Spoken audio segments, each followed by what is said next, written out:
Hello everyone and welcome to my channel. So today we're going to photograph with flashes with ambient light. During the video tutorial of invert square law and explaining how the Godox system works, I eliminated completely the ambient light to not be a factor. But on this video, with the help of the beautiful Rita, mix both of them, the flash and ambient light, to shape and sculpture your perfect image with flashes, okay?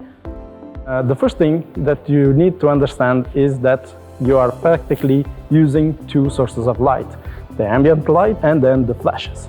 I'm going to show you this graphic, okay? Going up on the graphic is the amount of light, the horizontal is the time, because photography is light and time, okay?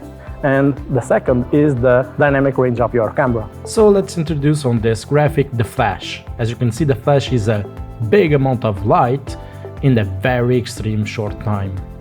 So the time is basically your shutter speed, how long will be your photo. Now the aperture is the size of the entries of the light on your lens. So the bigger is the number, more resistance will offer to light. The ISO is just a way to boost sensibility of your camera. It will also influence everything up. Spoiler, we're gonna make a lot of mistakes on purpose so you can see what will happen while we are changing the settings, okay? Let's do this. So let's start with the shutter speed. Doesn't matter if I raise or diminish the shutter speed, if the flash power is the same, it won't change the light of the flash. It will only change the ambient light. I'm gonna take a photo at 250th of a second, okay? So what you are seeing is almost only the flashlight, okay?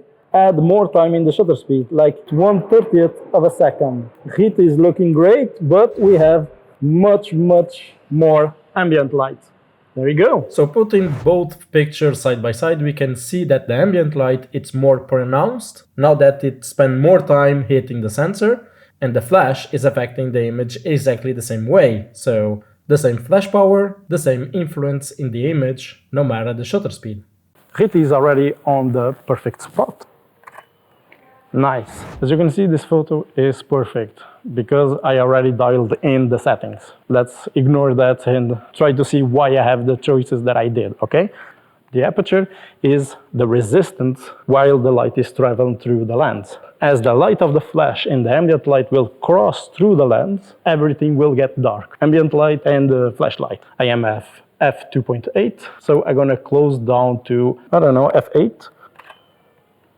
Everything gets darker, including the flashlight. It actually looks good. I like the background. I don't know about you, but I like a little bit the background. Yeah, the rocks get a little bit contrasty with this, okay? And let's play with the ISO. Now, the ISO, it's the sensibility of your camera. So if you rise up or down, it will change the ambient light and the flashlight. 50 ISO, and you can see that everything is dark, okay? And let me push now the ISO to 16,000. And you can see that everything, including the ambient light, is overexposed. By accident, the f8 picture, we liked it a lot because the rocks has a really beautiful contrast on them, but the exposure on it, it's not good enough. So the flashes, I will raise it up here on my system, more power, and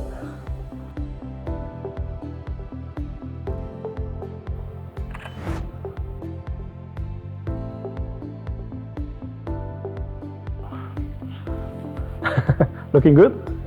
Yeah. Now, imagine that we want to eliminate the ambient light, is reduce the ISO and close down the aperture, okay? So the shutter speed is at 250 because it's the limitation of this camera. So I'm gonna talk about high-speed flashing in a bit, but just to keep it simple, 250th of a second. I'm gonna shut down the flash, take a picture and try to get a black picture, okay? Now, perfect. Everything is dark. I'm gonna turn on the flash now and we're gonna start to add light to Rita. I'm pretty sure that I need to push more light to the flash. As you can see, not enough, okay?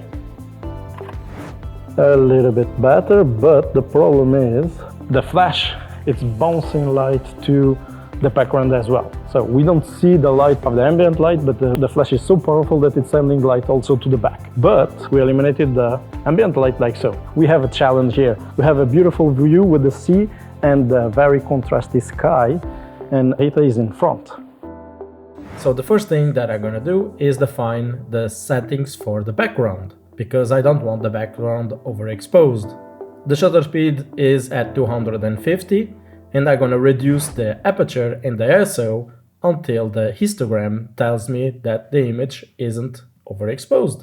Also, I could shut down the flash because this test is testing out the ambient light, not the flashlight. Very good. Now, Rita is underexposed, but we have the details on the back that we want. 3 speedlights that I have, it's pointing up. The white ceiling will be our softbox. Now, power up the flash, up to the max. If this doesn't work, well, too bad. And I guess we got it.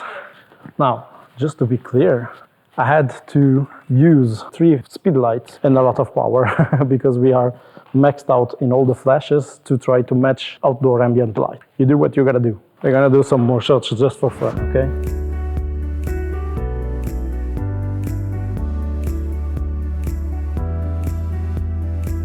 We are here outdoors and the beautiful Rita is here with a beautiful landscape on our back. But that causes a problem. The sky, it's way over bright, overexposed. So I'm gonna take a picture without the flash first so you guys can see what it will happen. I am in program mode, and as you can see, the sky is a little bit blown out. Put my camera in manual mode.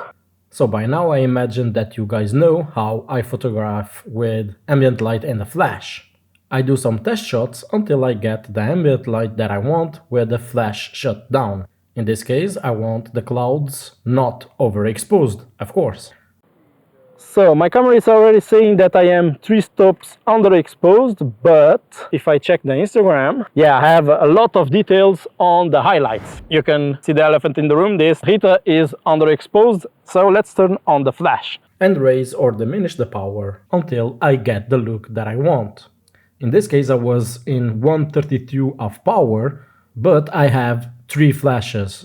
It will depend on the power of your flash, it will depend on your ambient light, it will depend a lot of things.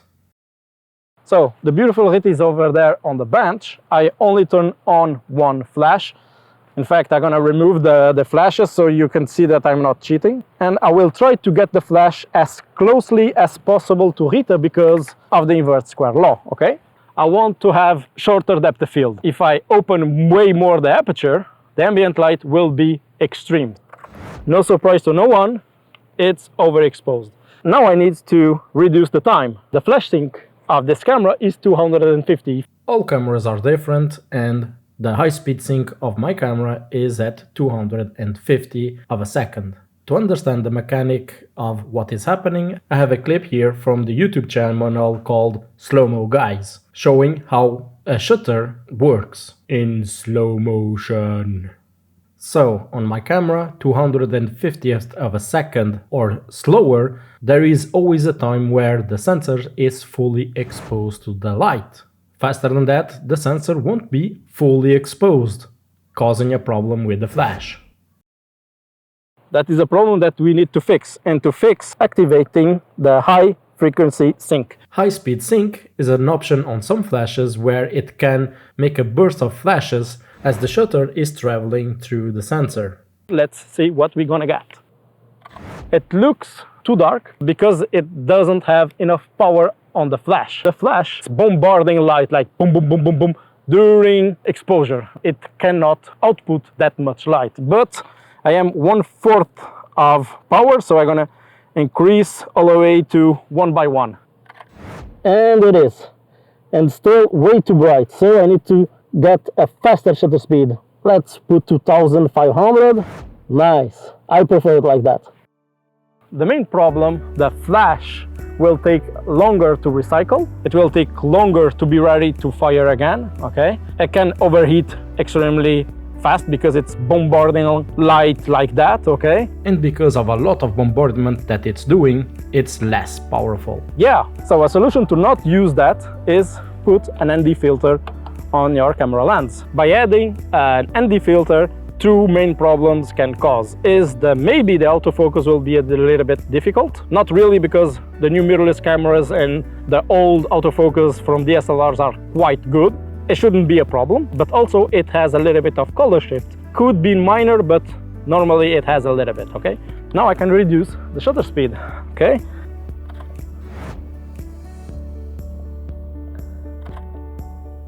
Close a little bit down the aperture, especially if you are outside, you want to see a little bit of the landscape as well, as we're gonna show you over here.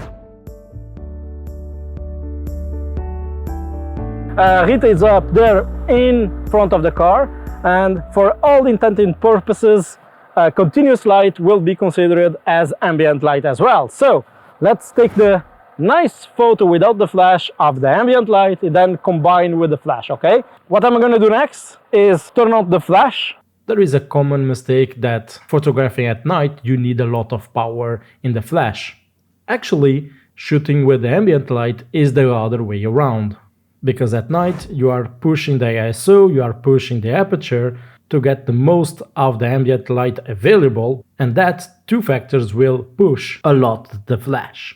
So you're gonna need to reduce a lot the power of the flash to work properly. Okay, 60th of power. Let's see what we're gonna get. And it's way too bright. So let's lower it down. Really low it at the minimal as possible. So 256th of 1. Nice.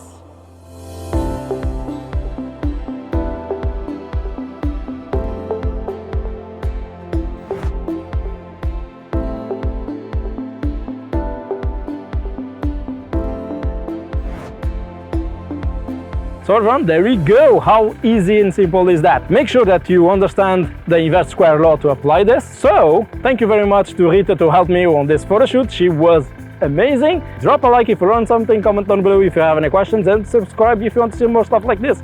I am Mikael. Rita, see ya.